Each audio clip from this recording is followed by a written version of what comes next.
Meanwhile, a rideshare driver was grazed by a bullet last night. This happened on the south side near 44th and Wood. Police say the victim drove a couple blocks, was then taken to the hospital. A teenager on the sidewalk was also struck by gunfire.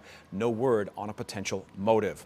The 15th Ward Alderman criticizing what he says is a move to pull officers out of his neighborhood. Ray Lopez tweeted this overnight. While my officers are sent downtown, my residents are left at the mercy of gangbangers intent on killing one another, though they often hit innocent people instead. Lopez has been a vocal critic of the mayor's approach to handling violence in the city. So we want to say good morning to Alderman Lopez right now. Good morning, Scott and Anita. Happy Monday. Yes, well, I'm sorry that you're dealing with all of this, and this is important to your constituents. I mean, you have been saying that gang violence has been running for several days. What do you mean when you say that? Explain that to our viewers. We have had a gang conflict in the back of the yards community going on since November 29th. And my district, the 9th district, has been one of those police districts where the beat officers have been pulled out, reassigned to go to downtown and other high priority areas as deemed by the mayor.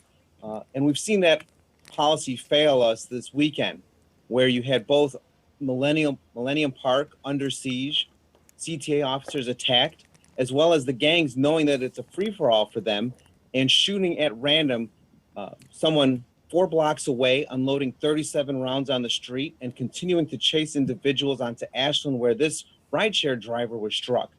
This has been daily recurring incidents of gang violence in the city of Chicago. The mayor's policy of redirecting resources away from high crime areas to high profile areas has put all of our lives in jeopardy. It's spilling into our classrooms, it's spilling out of our neighborhoods. And if we don't rectify this, this is what you would normally see during the summer warmer months, not going into the colder winter months, which means our summers will match our winters in terms of violence.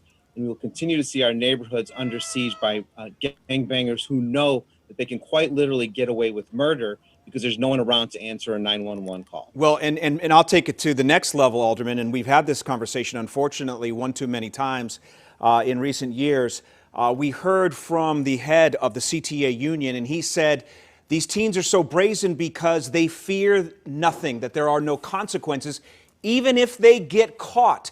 What is being done in council to remedy that? This catch and release, is that accurate? Is that what's happening? There's a 15-year-old that's been arrested. Is he going to face consequences? Scott, that's something that we see every day in the news. Yesterday was a 15-year-old. We had an 11-year-old armed carjacker, ringleader caught last week. We see time and time again younger people who know that there are no consequences. That is why I've introduced ordinances to hold parents accountable. Other aldermen, like Alderman Napolitano, have done the same thing to try and hold parents accountable, to shake the cobwebs from their eyes so that they could see what their children are doing when they are outside of the home. We have to move forward on not only holding the children accountable, but the parents, and step away from this narrative that we keep hearing from many politicians who focus on root causes and on other global issues, saying that is why children are acting this way, that because they are growing up in poverty or because they're growing up in a particular neighborhood, that automatically is going to predetermine them to be criminals. And that is a false argument, because if that were the case, I would be a criminal. I didn't grow up in a rich family, but I had parents who paid attention to what I was doing. You don't need to be a rich parent to be a good parent. And we need to start focusing on making good parents in the city of Chicago. Point. Otherwise, this will continue to be the norm that we see every weekend, every day in our city. Alderman, we know you've been very critical of the mayor's anti-violence strategies, but if you could give her some advice, what would you tell her? Stop right now what you're doing, because it is not working. We are spending millions of dollars on programs that have no success rates.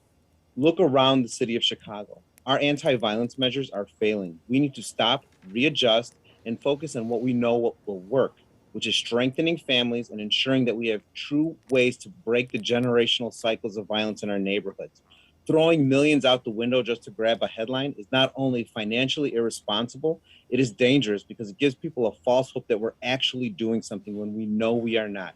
We can do better as a city, and we have to do better if we're willing to acknowledge the fact that what we're doing isn't working. And that has been the mayor's biggest hang up to this point, failing to recognize when her programs are not working. Boy, it'd be great to be able to talk to you, Alderman, about some positives in your ward and elsewhere. Unfortunately, that's not the reality right now. 15th Ward Alderman Ray Lopez, as always, thanks for your time.